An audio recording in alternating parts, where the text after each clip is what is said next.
श्रीरामकृतशम्भुस्तुतिः। श्रीराम उवाच नमामि शम्भुं पुरुषं पुराणं नमामि सर्वज्ञमपारभावं नमामि रुद्रं प्रभुमक्षयं तं नमामि सर्वं शिरसा नमामि।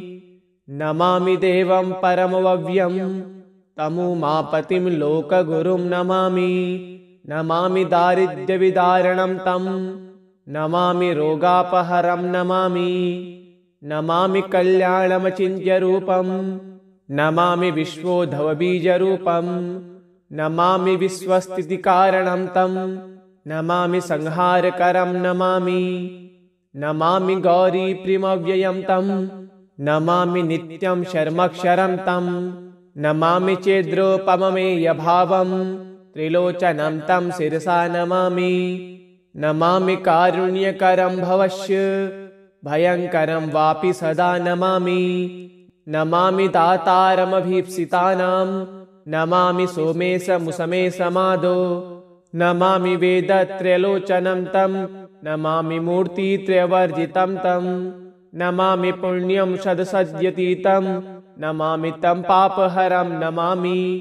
नमामि विश्वस्य हिते रतं तं नमामि रूपाणि बहूनि धत्ते यो विश्वगोप्ता सत्सत्प्रणेता नमामि तं विश्वपतिं नमामि।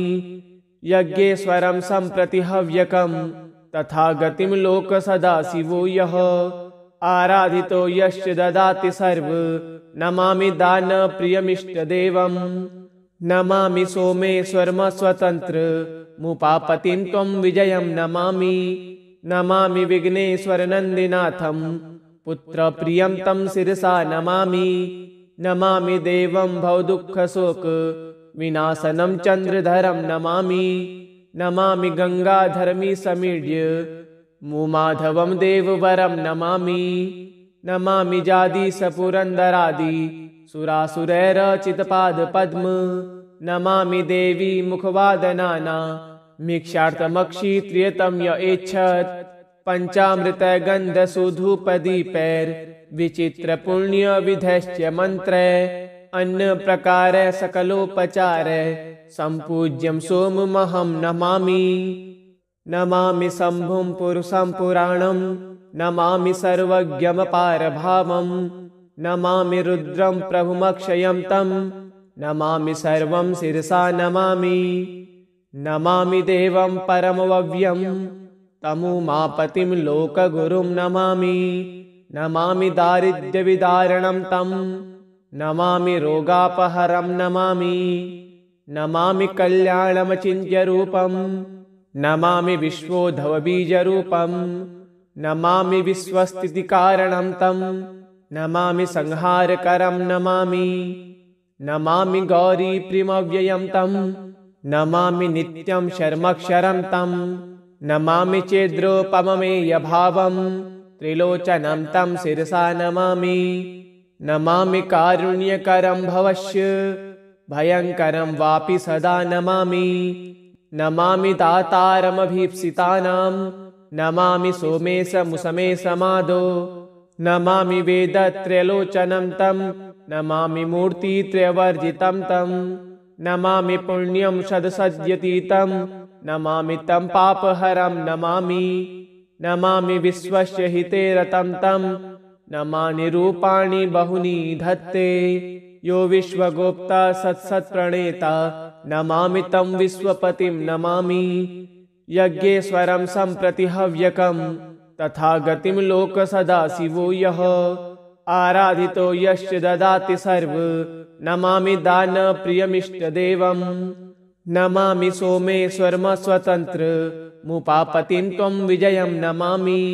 नमामि विघ्नेश्वरनन्दिनाथं पुत्रप्रियं तं शिरसा नमामि। नमामि देवं भवदुःखशोक विनाशनं चन्द्रधरं नमामि। नमामि गङ्गाधरमि समीड्य मुमाधवं देववरं नमामि। नमामि जादीशपुरन्दरादि सुरासुरैरचितपादपद्म नमामि देवी मुखवादनाना मीक्षार्थमक्षित्रियतं य एच्छत् पंचामृत गंध सुधूपदीपैर विचित्र पुण्य विधश्च मंत्र अन्न प्रकार सकलोपचार संपूज्यं सोममहं नमामि। नमामि शंभुं पुरुषं पुराणं नमामि सर्वज्ञमपारभावं नमामि रुद्रं प्रभुमक्षयं तं नमामि सर्वं शिरसा नमामि। नमामि देवं परमव्यं तमुमापतिं लोकगुरुं नमामि। नमामि दारिद्र्यविदारणं तं नमामि रोगापहरं नमामि। नमामि कल्याणमचिन्त्यरूपं नमामि विश्वोद्भवबीजरूपं नमामि विश्वस्थितिकारणं तं नमामि संहारकरं नमामि। नमामि गौरीप्रियमव्ययं तं नमामि नित्यं शर्मक्षरं तं नमामि चेद्रोपममेयभावं त्रिलोचनं तं शिरसा नमामि। नमामि कारुण्यकरं भवस्य भयंकरं वापि सदा नमामि। नमामि दातारमभीप्सितानां नमामि सोमेशमुसमेशमादो नमामि वेदत्रयलोचनं तं नमामि मूर्तित्रयवर्जितं तं नमामि पुण्यं सदसद्यतीतं नमामि तं पापहरं नमामि। नमामि विश्वस्य हिते रतं तं नमामि रूपाणि बहूनि धत्ते यो विश्वगोप्ता सत्सत्प्रणेता नमामि तं विश्वपतिं नमामि। यज्ञेश्वरं सम्प्रति हव्यकं तथा गतिं लोकसदाशिवो यः आराधितो यश्च ददाति सर्व नमामि दानप्रियमिष्टदेवं। नमामि सोमेश्वरमस्वतन्त्रमुपापतिं त्वं विजयं नमामि। नमामि विघ्नेश्वरनन्दिनाथं पुत्रप्रियं तं शिरसा नमामि। नमामि देवं भवदुःखशोक विनाशनं चन्द्रधरं नमामि। नमामि गंगाधरमी समीड्य मुमाधवं देववरं नमामि। नमामि जादीशपुरन्दरादि सुरासुरैरचितपादपद्म नमामि देवी मुखवादनाना मीक्षार्थमक्षित्रियतं य एच्छत् पंचामृत गंध सुधूपदीपैर विचित्र पुण्य विधश्च मंत्र अन्न प्रकार सकलोपचार संपूज्यं सोममहं नमामि। नमामि शंभुं पुरुषं पुराणं नमामि सर्वज्ञमपारभावं नमामि रुद्रं प्रभुमक्षयं तं नमामि सर्वं शिरसा नमामि। नमामि देवं परमव्यं तमुमापतिं लोकगुरुं नमामि। नमामि दारिद्र्यविदारणं तं नमामि रोगापहरं नमामि। नमामि कल्याणमचिन्त्यरूपं नमामि विश्वोद्भवबीजरूपं नमामि विश्वस्थितिकारणं तं नमामि संहारकरं नमामि। नमामि गौरीप्रियमव्ययं तं नमामि नित्यं शर्मक्षरं तं नमामि चेद्रोपममेयभावं त्रिलोचनं तं शिरसा नमामि। नमामि कारुण्यकरं भवस्य भयंकरं वापि सदा नमामि। नमामि दातारमभीप्सितानां नमामि सोमेशमुसमेशमादो नमामि वेदत्रयलोचनं तं नमामि मूर्तित्रयवर्जितं तं नमामि पुण्यं सदसद्यतीतं नमामि तं पापहरं नमामि। नमामि विश्वस्य हिते रतं तं नमामि रूपाणि बहूनि धत्ते यो विश्वगोप्ता सत्सत्प्रणेता नमामि तं विश्वपतिं नमामि। यज्ञेश्वरं सम्प्रति हव्यकं तथा गतिं लोकसदाशिवो यः आराधितो यश्च ददाति सर्व नमामि दानप्रियमिष्टदेवं। नमामि सोमेश्वरमस्वतन्त्रमुपापतिं त्वं विजयं नमामि। नमामि विघ्नेश्वरनन्दिनाथं पुत्रप्रियं तं शिरसा नमामि। नमामि देवं भवदुःखशोक विनाशनं चन्द्रधरं नमामि। नमामि गंगाधरमी समीड्य मुमाधवं देववरं नमामि। नमामि जादीशपुरन्दरादि सुरासुरैरचितपादपद्म नमामि देवी मुखवादनाना मीक्षार्थमक्षित्रियतं य एच्छत् पञ्चामृतगन्धसूधुपदीपैर्विचित्रपुण्यविधश्च मन्त्रै अन्न प्रकार सकलोपचार सम्पूज्यं सोममहं नमामि। नमामि शम्भुं पुरुषं पुराणं नमामि सर्वज्ञमपारभावं नमामि रुद्रं प्रभुमक्षयं तं नमामि सर्वं शिरसा नमामि। नमामि देवं परमव्यं तमुमापतिं लोकगुरुं नमामि। नमामि दारिद्र्यविदारणं तं नमामि रोगापहरं नमामि। नमामि कल्याणमचिन्त्यरूपं नमामि विश्वोद्भवबीजरूपं नमामि विश्वस्थितिकारणं तं नमामि संहारकरं नमामि। नमामि गौरीप्रियमव्ययं तं नमामि नित्यं शर्मक्षरं तं नमामि चेद्रोपममेयभावं त्रिलोचनं तं शिरसा नमामि।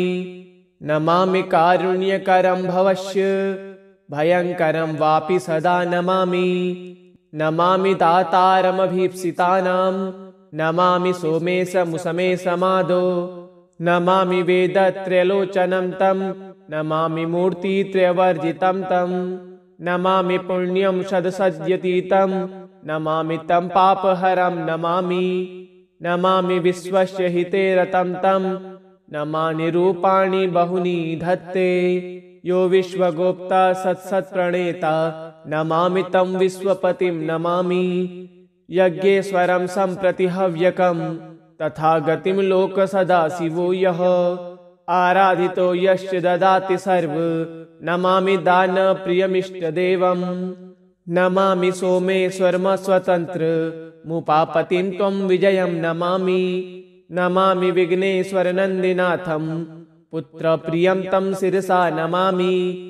नमामि देवं भवदुःखशोकविनाशनं चन्द्रधरं नमामि। नमामि गङ्गाधरमीसमीड्य मुमाधवं देववरं नमामि। नमामि जादीशपुरन्दरादि सुरासुरैरचितपादपद्म नमामि देवी मुखवादनाना मीक्षार्थमक्षित्रियतं य एच्छत् पञ्चामृतगन्धसूधुपदीपैर्विचित्रपुण्यविधश्च मन्त्रै अन्न प्रकार सकलोपचार सम्पूज्यं सोममहं नमामि। नमामि शम्भुं पुरुषं पुराणं नमामि सर्वज्ञमपारभावं नमामि रुद्रं प्रभुमक्षयं तं नमामि सर्वं शिरसा नमामि। नमामि देवं परमव्यं तमुमापतिं लोकगुरुं नमामि। नमामि दारिद्र्यविदारणं तं नमामि रोगापहरं नमामि। नमामि कल्याणमचिन्त्यरूपं नमामि विश्वोद्भवबीजरूपं नमामि विश्वस्थितिकारणं तं नमामि संहारकरं नमामि। नमामि गौरीप्रियमव्ययं तं नमामि नित्यं शर्मक्षरं तं नमामि चेद्रोपममेयभावं त्रिलोचनं तं शिरसा नमामि। नमामि कारुण्यकरं भवस्य भयङ्करं वापि सदा नमामि। नमामि दातारमभीप्सितानां नमामि सोमेशमुसमेशमादो नमामि वेदत्रयलोचनं तं नमामि मूर्तित्रयवर्जितं तं नमामि पुण्यं सदसद्यतीतं नमामि तं पापहरं नमामि।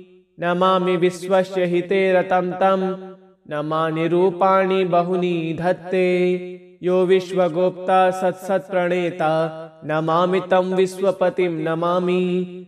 यज्ञेश्वरं सम्प्रति हव्यकं तथा गतिं लोकसदाशिवो यः आराधितो यश्च ददाति सर्व नमामि दानप्रियमिष्टदेवं।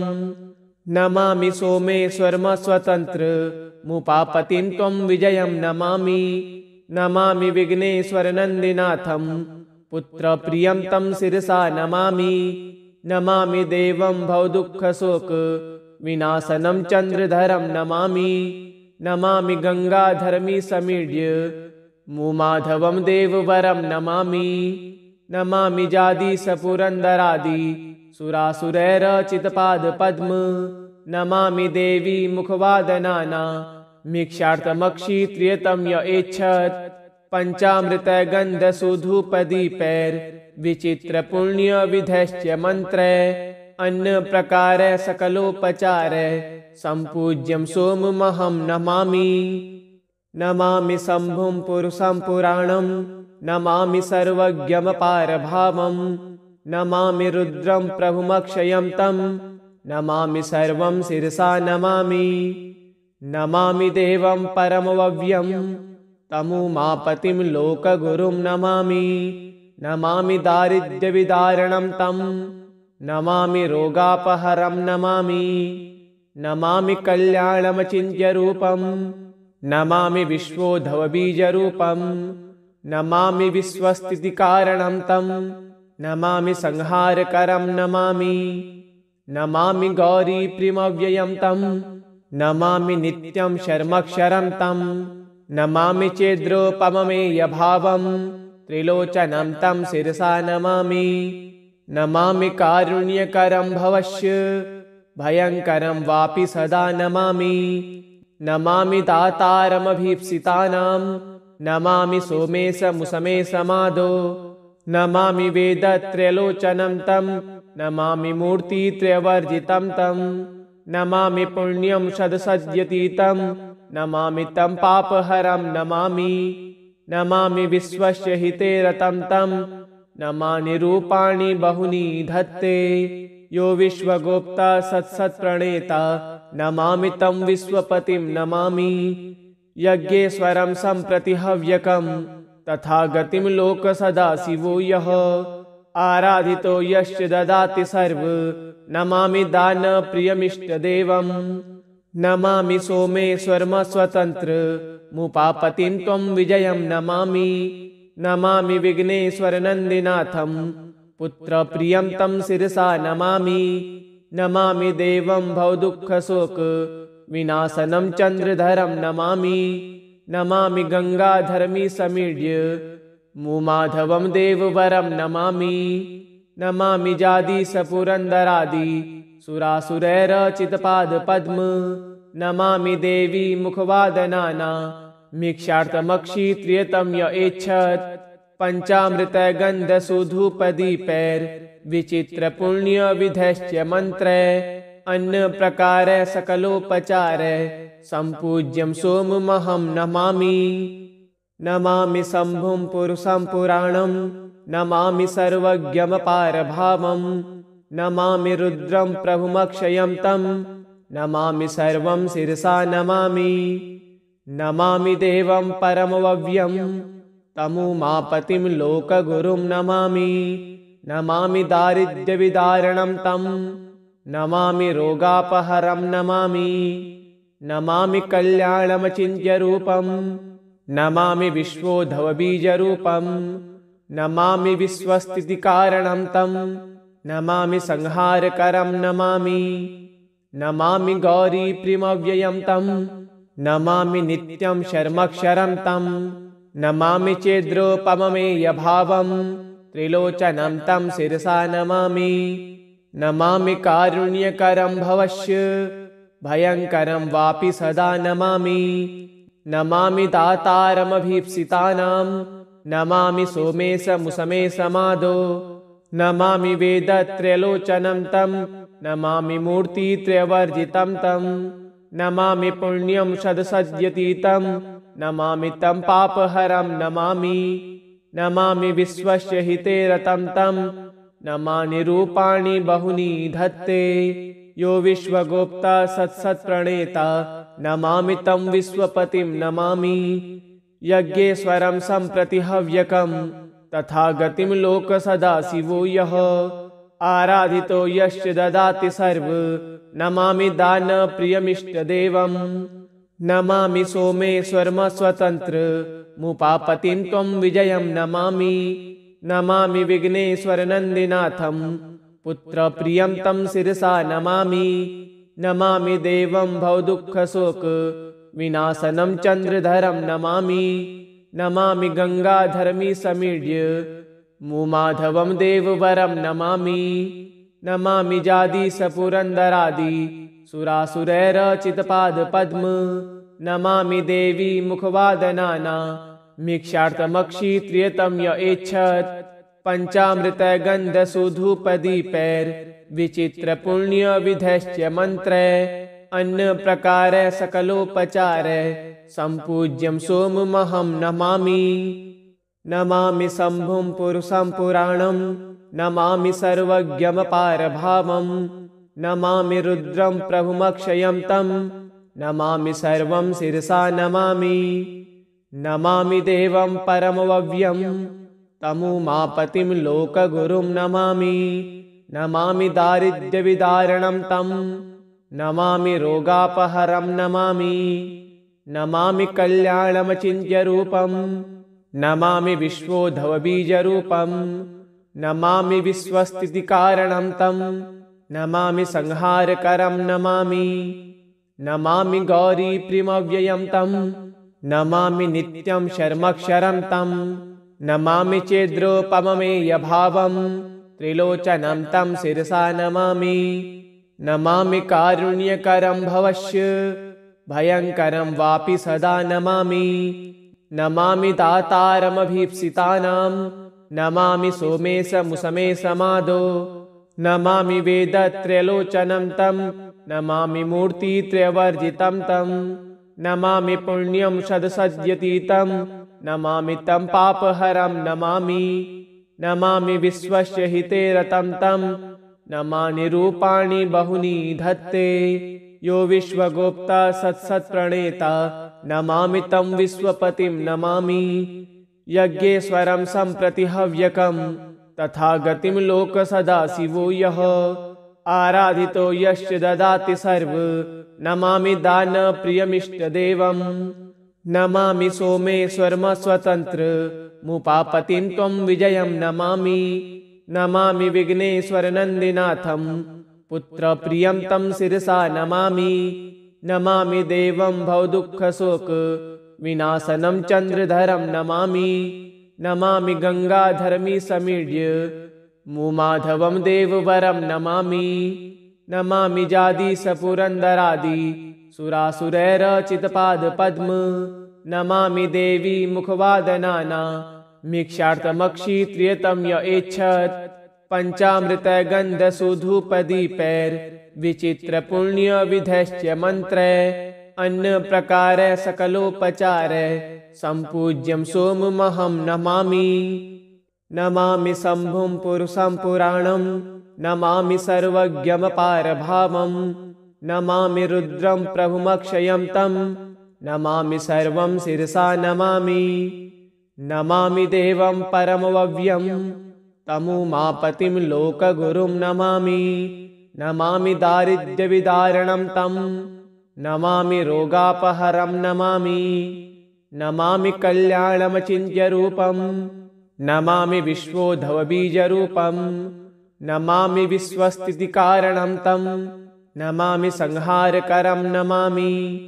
नमामि गौरीप्रियमव्ययं तं नमामि नित्यं शर्मक्षरं तं नमामि चेद्रोपममेयभावं त्रिलोचनं तं शिरसा नमामि। नमामि कारुण्यकरं भवस्य भयङ्करं वापि सदा नमामि। नमामि दातारमभीप्सितानां नमामि सोमेशमुसमेशमादो नमामि वेदत्रयलोचनं तं नमामि मूर्तित्रयवर्जितं तं नमामि पुण्यं सदसद्यतीतं नमामि तं पापहरं नमामि। नमामि विश्वस्य हिते रतं तं नमामि रूपाणि बहूनि धत्ते यो विश्वगोप्ता सत्सत्प्रणेता नमामि तं विश्वपतिं नमामि। यज्ञेश्वरं सम्प्रति हव्यकं तथा गतिं लोकसदाशिवो यः आराधितो यश्च ददाति सर्व नमामि दानप्रियमिष्टदेवं। नमामि सोमेश्वरमस्वतन्त्रमुपापतिं त्वं विजयं नमामि। नमामि विघ्नेश्वरनन्दिनाथं पुत्रप्रियं तं शिरसा नमामि। नमामि देवं भवदुःखशोकविनाशनं चन्द्रधरं नमामि। नमामि गङ्गाधरमीसमीड्य मुमाधवं देववरं नमामि। नमामि जादीश पुरन्दरादि सुरासुरैरचितपादपद्म नमामि देवी मुखवादनाना मीक्षार्थमक्षित्रियतं य एच्छत् पञ्चामृतगन्धसूधूपदीपैर्विचित्रपुण्यविधैश्च मन्त्रै अन्नप्रकारै सकलोपचारै सम्पूज्यं सोममहं नमामि। नमामि शम्भुं पुरुषं पुराणं नमामि सर्वज्ञमपारभावं नमामि रुद्रं प्रभुमक्षयं तं नमामि सर्वं शिरसा नमामि। नमामि देवं परमव्यं तमुमापतिं लोकगुरुं नमामि। नमामि दारिद्र्यविदारणं तं नमामि रोगापहरं नमामि। नमामि कल्याणमचिन्त्यरूपं नमामि विश्वोद्भवबीजरूपं नमामि विश्वस्थितिकारणं तं नमामि संहारकरं नमामि। नमामि गौरीप्रियमव्ययं तं नमामि नित्यं शर्मक्षरं तं नमामि चेद्रोपममेयभावं त्रिलोचनं तं शिरसा नमामि। नमामि कारुण्यकरं भवस्य भयङ्करं वापि सदा नमामि। नमामि दातारमभीप्सितानां नमामि सोमेशमुसमेशमादो नमामि वेदत्रयलोचनं तं नमामि मूर्तित्रयवर्जितं तं नमामि पुण्यं सदसद्यतीतं नमामि तं पापहरं नमामि। नमामि विश्वस्य हिते रतं तं नमामि रूपाणि बहूनि धत्ते यो विश्वगोप्ता सत्सत्प्रणेता नमामि तं विश्वपतिं नमामि। यज्ञेश्वरं सम्प्रति हव्यकं तथा गतिं लोकसदाशिवो यः आराधितो यश्च ददाति सर्व नमामि दानप्रियमिष्टदेवं। नमामि सोमेश्वरमस्वतन्त्रमुपापतिं त्वं विजयं नमामि। नमामि विघ्नेश्वरनन्दिनाथं पुत्रप्रियं तं शिरसा नमामि। नमामि देवं भवदुःखशोकविनाशनं चन्द्रधरं नमामि। नमामि गङ्गाधरमीशमीड्य मुमाधवं देववरं नमामि। नमामि जादीश पुरन्दरादि सुरासुरैरचितपादपद्म नमामि देवी मुखवादनाना मीक्षार्थमक्षित्रियतं य एच्छत् पञ्चामृतगन्धसूधूपदीपैर्विचित्रपुण्यविधैश्च मन्त्रै अन्नप्रकारै सकलोपचारै सम्पूज्यं सोममहं नमामि। इति श्रीब्रह्मपुराणे शम्भुस्तुतिः श्रीशिवार्पणमस्तु। ॐ श्री सांब सदाशिवाय नमः।